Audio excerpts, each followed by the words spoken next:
আসসালামু আলাইকুম ওয়া রাহমাতুল্লাহি ওয়া বারাকাতুহু। আলহামদুলিল্লাহ আলহামদুলিল্লাহি নাহমাদুহু ওয়া নাস্তাঈনুহু ওয়া নাস্তাগফিরুহ ওয়া নাউযু বিল্লাহি মিন শুরুরি আনফুসিনা ওয়া মিন সাইয়্যাতি আ'মালিনা। মান ইয়াহদিহিল্লাহু ফালা মুদিল্লা লাহু ওয়া মান ইউদ্লিলহু ফালা হাদিয়া লাহু।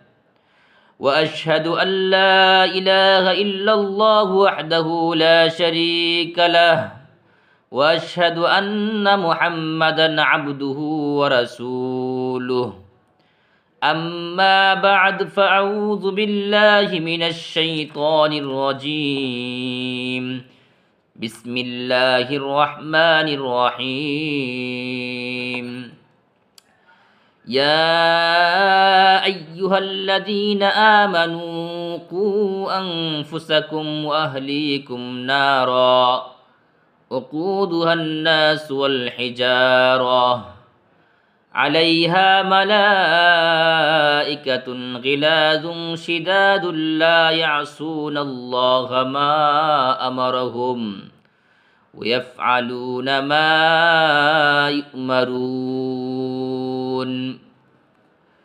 وقال النبي صلى الله تعالى عليه وسلم خيركم خيركم لأهليه وأنا خيركم لأهلي وإذا مات صاحبكم فدعوه أو كما قال النبي صلى الله عليه وسلم.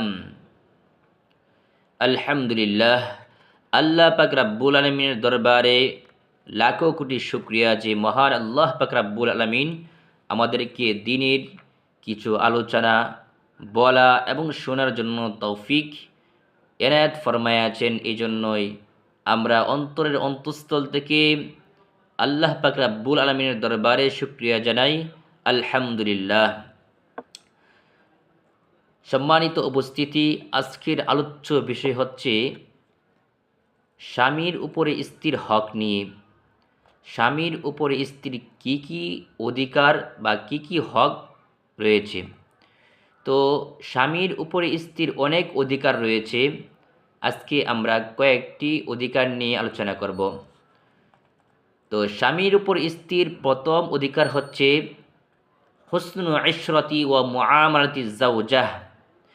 স্বামী স্ত্রীর সাথে সৎভাবে জীবনযাপন করা, সমভাবে বসবাস করা।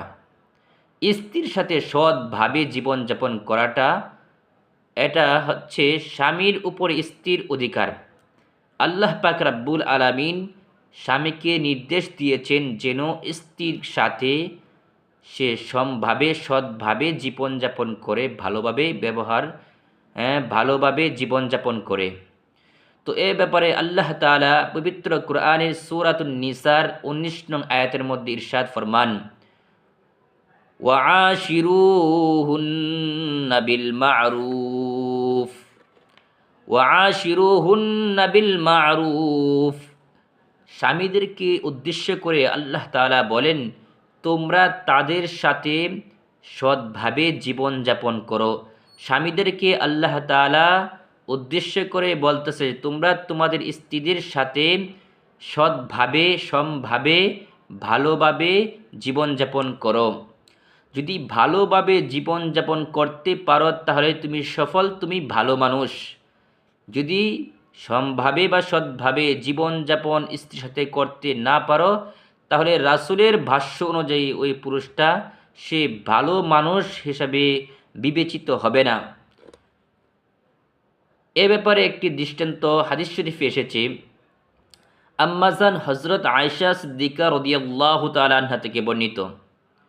আন আয়েশা রাদিয়াল্লাহু তাআলা আনহা قالت قال رسول الله صلى الله عليه وسلم خيركم خيركم لأهله خيركم خيركم لأهله وأنا خيركم لأهلي وإذا مات صاحبكم فدعوه আম্মাজান হযরত আয়েশা সিদ্দিকা রাদিয়াল্লাহু তাআলা আনহা থেকে বর্ণিত, তিনি বলেন, আল্লাহ রাসূল সাল্লাল্লাহু আলাইহি ওয়াসাল্লাম ইরশাদ ফরমায়াছেন, তোমাদের মধ্যে শ্রেষ্ঠ ওই ব্যক্তি, খৈরুকুম, তোমাদের মধ্যে শ্রেষ্ঠ হলো ওই ব্যক্তি, খৈরুকুম লিআহলিহি, যে তার পরিবারের নিকট শ্রেষ্ঠ, যে তার পরিবার পরিজনের নিকট শ্রেষ্ঠ, তোমাদের মধ্যে সেই ব্যক্তি হলো শ্রেষ্ঠ। আর জেনে রেখো, ওয়া আনা খৈরুকুম লিআহলি, তোমাদের চাইতে আমি আমার পরিবারের মধ্যে শ্রেষ্ঠ, সবচেয়ে ভালো। ওয়াইদা মাতা সাহিবুকুম ফাদাউহু, আর তোমাদের কোনো সঙ্গী বা কোনো সাথী যদি মৃত্যুবরণ করে, তখন তার সমালোচনা পরিত্যাগ করো, তার সমালোচনা করিও না। স্ত্রীর 1 নম্বর অধিকার হচ্ছে তার সাথে স্বামী সৎভাবে ভালোভাবে জীবনযাপন করা। যদি করে তাহলে রাসূলের ভাষ্য অনুযায়ী খৈরুকুম, খৈরুকুম লিআহলিহি হবে। রাসূল যে বলেছেন তোমাদের মধ্যে শ্রেষ্ঠ ওই ব্যক্তি যে তার পরিবার পরিজনের নিকট শ্রেষ্ঠ, যে তার পরিবারের নিকট ভালো, সেই ব্যক্তি তোমাদের মধ্যে সবচেয়ে ভালো। যে তার পরিবারের নিকট খারাপ, সে তোমাদের মধ্যে সবচেয়ে খারাপ। আল্লাহ রাসূল বলেছেন আনা, রাসূলুল্লাহ সাল্লাল্লাহু আলাইহি ওয়াসাল্লাম নিজে বলেছেন, ওয়া আনা খৈরুকুম লিআহলি, আমি তোমাদের চাইতে আমার পরিবারের নিকট সবচেয়ে ভালো। স্ত্রীর 1 নম্বর অধিকার। স্ত্রীর 2 নম্বর অধিকার হচ্ছে আইয়ুআল্লিমাহা উমুর দীনিহা ওয়া ইয়াহুসসাহা আলা তাআহ। স্ত্রীর 2 নম্বর অধিকার হচ্ছে স্ত্রীকে দ্বীন শিক্ষা দেওয়া এবং ইবাদতের মধ্যে তাকে উৎসাহিত করা। আইয়ুআল্লিমাহা উমুর দীনিহা ওয়া ইয়াহুসসুহা আলা তাআহ। স্ত্রীর 2 নম্বর স্বামীর উপর অধিকার। স্বামীর উপর স্ত্রীর 2 নম্বর অধিকার হচ্ছে স্ত্রীকে স্বামী দ্বীন শিক্ষা দেওয়া এবং ইবাদতের ক্ষেত্রে স্ত্রীকে উৎসাহিত করা। এ ব্যাপারে পবিত্র কোরআনে সূরা তাহরিমের 6 নং আয়াতের মধ্যে আল্লাহ তাআলা বলেন, ইয়া আইয়ুহাল্লাযীনা আমানু কু আনফুসাকুম ওয়া আহলিকুম নারা, কু আনফুসাকুম ওয়া আহলিকুম নারা ওয়াকুদুহান নাস ওয়াল হিজারা। আল্লাহ তাআলা ঈমানদারদেরকে ডাক দিয়ে বলেন, হে ঈমানদারগণ, কু আনফুসাকুম ওয়া আহলিকুম, তোমরা নিজেরা নিজেদেরকে রক্ষা করো এবং তোমাদের পরিবার পরিজনদেরকেও রক্ষা করো। পরিবার পরিজনদের মধ্যে তার স্ত্রীও আছে, স্ত্রীদেরকেও রক্ষা করো। তুমি নিজেও রক্ষা করো নিজেকে এবং তোমার স্ত্রী তোমার পরিবার পরিজনদেরকেও রক্ষা করা। কোথা থেকে? ওই আগুন থেকে, নার, ওই আগুন থেকে, ওকুদুহান নাস ওয়াল হিজারা, যেই আগুনের ইন্ধন হবে, যে আগুনের জ্বালানি হবে, লাকড়ি হবে মানুষ এবং পাথর, সে আগুন থেকে নিজেও বাঁচো এবং তোমার পরিবার পরিজনদেরকেও বাঁচাও।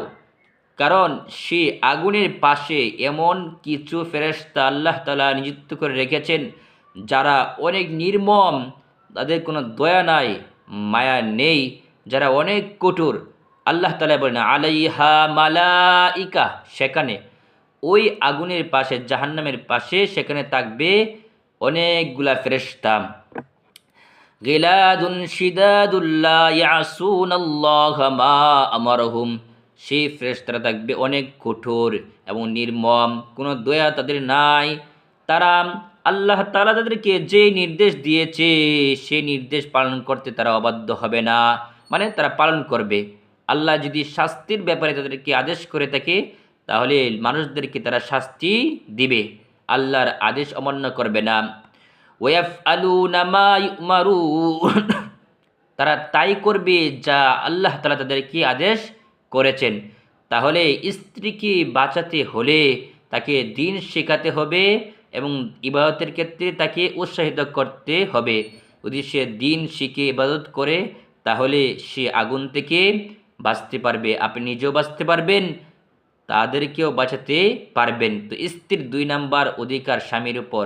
স্বামীর উপর স্ত্রীর 2 নাম্বার অধিকার হচ্ছে স্বামী তাকে দ্বীনের বিষয় শিক্ষা দেবে এবং ইবাদতের ক্ষেত্রে স্ত্রীকে উৎসাহিত করবে। এই সূরা তাহরিমের 6 নং আয়াত যখন নাজিল হয়, বিখ্যাত সাহাবী দ্বিতীয় খলিফা হযরত উমর ইবনে খাত্তাব রাদিয়াল্লাহু তাআলা আনহু রাসূলুল্লাহ সাল্লাল্লাহু আলাইহি সাল্লামকে বললেন, ইয়া রাসূলুল্লাহ নাকিয়াং ফুসানা, আমরা আমাদের নিজেদেরকে রক্ষা করতে পারবো সেই আগুন থেকে, এই কথাটা বুঝে আসলো। ফাকাইফা লানা বিআহলিনা, আমরা আমাদের পরিবার পরিজনদেরকে কিভাবে সেই আগুন থেকে রক্ষা করব একটু বাতলিয়ে দেন। আল্লাহ রাসূল সাল্লাল্লাহু আলাইহি সাল্লাম 2টা পদ্ধতি বাতলিয়ে দিয়েছেন, স্ত্রীদেরকে এবং তার পরিবার পরিজনদেরকে সেই আগুন থেকে কিভাবে রক্ষা করবে। 2টা পদ্ধতি আল্লাহ রাসূল বাতলিয়ে দিয়েছেন। তানহাউহুন্না আম্মা নাহাকুমুল্লাহু আনহু, 1 নাম্বার পদ্ধতি হচ্ছে আল্লাহ যা থেকে বিরত থাকতে বলেছেন তোমার পরিবার পরিজনদেরকে তা থেকে বিরত রাখবে।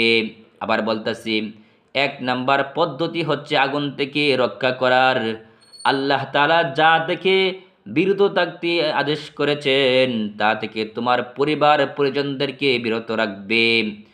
2 নাম্বার পদ্ধতি হচ্ছে ওয়াতামুরুহুন্না বিমা আমারাকুমুল্লাহু বিহ, এবং আল্লাহ তাআলা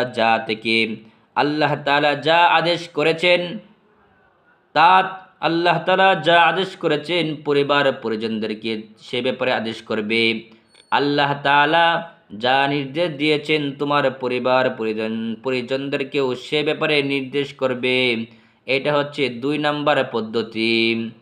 তো 2টা পদ্ধতি আল্লাহ রাসূল বাতলিয়ে দিয়েছেন। এই 2 পদ্ধতি অবলম্বন করলে নিজের পরিবার পরিজনদেরকে আগুন থেকে বাঁচানো যাবে, জাহান্নাম থেকে বাঁচানো যাবে।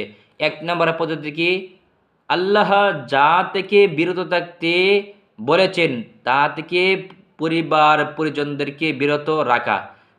2 নাম্বার হচ্ছে আল্লাহ যা আদেশ করেছেন পরিবার পরিজনদেরকে সে ব্যাপারে আদেশ করা। তাহলেই কি করা যাবে, পরিবার পরিজনদেরকে সে জাহান্নামের আগুন থেকে বাঁচানো বা রক্ষা করা যাবে।